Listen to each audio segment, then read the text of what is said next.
প্রতিযোগিতায় জিততে চাইলে প্রতিযোগীর দিকেও কিন্তু একটা চোখ রাখতে হয়। মনে আছে তো সেই খরগোশ আর কচ্ছপের দৌড় প্রতিযোগিতার কথা?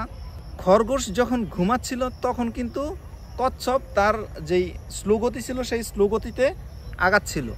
আপনারও ওই রকমের খেয়াল রাখতে হবে আপনার খরগোশটি কখন ঘুমায়, আপনার খরগোশটি কখন গোসল করতে যায়, আপনার খরগোশটি কখন একটু আনন্দ করতে যায়। তখন কিন্তু আপনাকে এই যে পিছনে পড়ছেন এই পিছনে পড়াটাকে এগিয়ে নিতে হবে।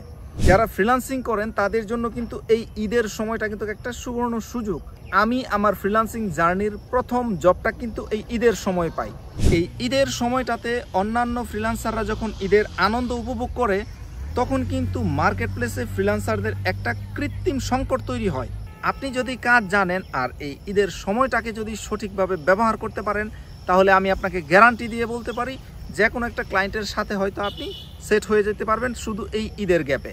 ঈদ আপনার জীবনে অনেক আসবে। আপনি যদি এই ঈদে একজন ফ্রিল্যান্সার হিসেবে যাত্রা শুরু করতে পারেন, আগামী ঈদ আসতে আসতে আপনি হয়তো একজন সফল ফ্রিল্যান্সার হয়ে যাবেন।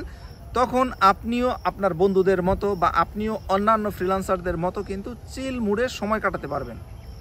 আপনি আপনার ফ্রেন্ডসদের সময় দিতে পারবেন, আপনি আপনার পরিবারদের সময় দিতে পারবেন, আর অনেক কিছু করতে পারবেন। কথায় আছে সময়ের 1 ফুর অসময়ের 10 ফুর।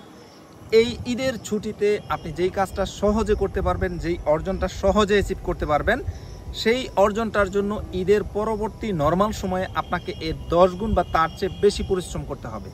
সুতরাং আপনি যদি একজন সফল ফ্রিল্যান্সার হতে চান তাহলে এই ঈদের ছুটিটাকে দেখেন প্রপারলি ব্যবহার করা যায় কিনা। ভিডিওটি আর দীর্ঘায়িত করতে চাচ্ছি না, শীঘ্রই দেখা হবে নতুন কোনো ভিডিওতে। সে পর্যন্ত সবাই ভালো থাকুন, সুস্থ থাকুন, সেই প্রত্যাশায় আজ বিদায় নিচ্ছি। আল্লাহ হাফেজ।